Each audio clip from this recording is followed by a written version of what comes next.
Halo sahabat inspirasi, siapa yang gak pernah ketemu sama orang yang kelihatannya baik tapi ternyata punya niat buruk terhadap kita? Di video ini, kita bakal bahas ciri-ciri yang bisa jadi tanda bahwa ada orang yang pura-pura baik tapi punya niat jahat ke kita. Jadi, tetap di sini, karena kita mau bongkar rahasia ciri-ciri tersebut. Berikut penjelasannya. Hai, teman-teman yang selalu setia nonton.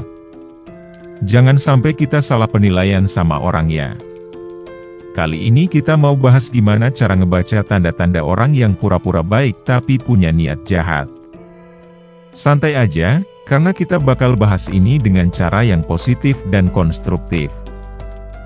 Berikut adalah ciri-ciri yang harus kita tahu dari mereka. 1. Kelebihan pujian. Pertama-tama, kita seringkali dihadapkan dengan orang yang terlalu banyak memberikan pujian. Di poin ini, kita bakal bahas cara membedakan antara pujian tulus dan yang sengaja dibuat untuk menutupi niat jahat. Ini penting, karena terlalu banyak pujian bisa jadi tanda awas. Kelebihan pujian dari seseorang bisa menjadi tanda bahwa mereka sedang berusaha untuk menyembunyikan niat jahat. Pujian yang berlebihan mungkin digunakan sebagai alat untuk menciptakan citra positif di depan kita atau orang lain. Cara untuk mengenali hal ini adalah dengan memperhatikan apakah pujian tersebut bersifat konstruktif dan memiliki dasar yang jelas. Jika terdapat kelebihan pujian yang terkesan tidak wajar atau kurang substansial, kita perlu tetap waspada terhadap niat sebenarnya di balik kata-kata manis tersebut. 2. Selalu setuju tanpa ada argumen. Pernah ketemu orang yang setuju, tetapi tanpa ada argumen? Bisa jadi itu tanda bahwa ada yang disembunyikan. Di poin kedua ini, kita akan bahas cara kita bisa ngebaca ketika seseorang terlalu setuju, dan melibatkan kita dalam rencana yang gak kita sadari. Orang yang pura-pura baik dan memiliki niat jahat, cenderung terlalu setuju dengan pendapat kita tanpa memberikan argumen, atau sudut pandang mereka sendiri. Ini mungkin dilakukan untuk menciptakan kesan bahwa mereka sepakat dengan kita, padahal sebenarnya mereka sedang menyusun rencana atau mencari keuntungan tertentu. Untuk mengidentifikasi hal ini, perhatikan apakah seseorang selalu setuju tanpa adanya perdebatan atau diskusi sehat. Kita perlu waspada terhadap kesetujuan yang berlebihan, terutama jika hal itu terjadi secara konsisten. 3. Perilaku yang tidak konsisten. Banyak yang bilang, perilaku yang inkonsisten itu kayak bendera merah. Nah, kita bakal bahas di poin ketiga tentang bagaimana kita bisa ngebaca tanda-tanda perilaku yang gak konsisten sebagai indikator orang yang pura-pura baik tapi punya niat jahat. Perilaku yang tidak konsisten dapat menjadi tanda bahwa seseorang sedang bermain peran atau menyembunyikan sesuatu. Jika kita menyadari adanya perubahan tiba-tiba dalam sikap, nilai, atau tindakan seseorang, kita perlu menanyakan alasan di balik perubahan tersebut. Hal ini dapat mencakup perubahan drastis dalam kebijakan atau keyakinan, yang mungkin menunjukkan bahwa orang tersebut tidak konsisten dan mungkin memiliki motif tersembunyi.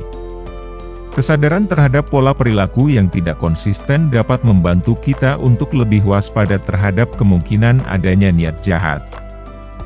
4. Sanjungan dan pemberian hadiah yang berlebihan. Orang yang memiliki niat jahat seringkali menggunakan pujian berlebihan dan memberikan hadiah secara berlebihan sebagai cara untuk memenangkan hati atau menciptakan ketergantungan. Mereka mungkin berusaha membuat kita merasa spesial agar lebih mudah dimanipulasi. Penting untuk memperhatikan apakah pujian dan hadiah tersebut sesuai dengan konteks dan apakah terdapat motif tersembunyi di balik tindakan tersebut. Memiliki kewaspadaan terhadap pemberian yang berlebihan dapat membantu kita melihat apakah seseorang mencoba memanfaatkan kita untuk kepentingan mereka sendiri. Pemberian hadiah atau pujian yang berlebihan dapat menjadi tanda bahwa seseorang sedang berusaha mencari perhatian atau mendapatkan kepercayaan kita dengan cara yang tidak jujur. Perhatikan apakah pujian dan hadiah tersebut sesuai dengan situasi atau hubungan yang sudah terjalin. Jika terdapat ketidaksesuaian atau berlebihan, kita perlu lebih berhati-hati terhadap kemungkinan adanya motif tersembunyi. 5. Kurangnya empati yang asli. Ketika seseorang tidak menunjukkan empati yang tulus terhadap situasi atau perasaan kita, ini bisa menjadi indikator bahwa mereka sedang berpura-pura baik. Orang yang memiliki niat jahat mungkin menunjukkan sikap empati palsu, hanya untuk menutupi niat buruk mereka. Penting untuk memperhatikan apakah perilaku mereka konsisten dengan sikap empati yang seharusnya dimiliki. Jika terdapat kekosongan dalam pengungkapan empati yang tulus, kita perlu lebih berhati-hati dalam berinteraksi dengan orang tersebut. Keberadaan empati yang tulus merupakan ciri orang baik. Namun, ketika seseorang hanya menunjukkan empati secara berlebihan atau tidak konsisten, ini bisa menjadi pertanda bahwa mereka sedang berpura-pura baik. Perhatikan apakah sikap empati mereka bersifat tulus atau hanya sebagai strategi untuk mencapai tujuan tertentu. Kesadaran terhadap kualitas empati yang ditunjukkan oleh orang di sekitar kita dapat membantu kita memahami lebih baik niat sebenarnya dari perilaku mereka. Jadi, teman-teman, dalam menjalani hidup, kita perlu cermat dan bijak dalam membaca orang di sekitar kita. Kalau kalian penasaran dan ingin tahu lebih banyak, jangan lupa like, subscribe, dan share video ini. Jaga agar selalu tetap nyata, tetap positif, dan tetap selalu semangat. Sampai jumpa di video selanjutnya.